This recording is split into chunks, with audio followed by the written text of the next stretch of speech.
अभी नींद से सुतल है।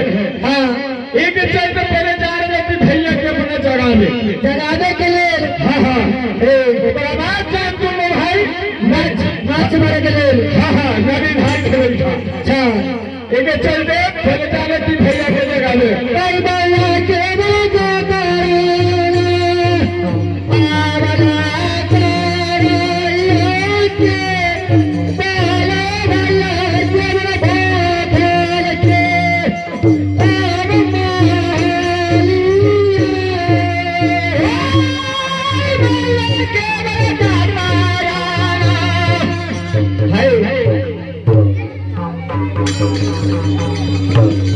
भैया की कितना उठने थी कितना बोली थी कि भैया हम लोग उठने रहे नहीं है भैया की हो चला दीजिए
भैया बउआ बउआ केवल बउआ सुना कि आज में श्री राम बीते जा रहे हैं कि बउआ 12 बज रहे कि बउआ केवल अच्छा बउआ भैया रे बउआ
अच्छा एक चलते भैया चलो दोनों भाई हाँ माछ मार के हमू जाम हाट बाजार करते भैया कि बउआ हाँ कि बउआ निशी भाग रात में काग पंछी ठोरा ठोरा के बुल्लल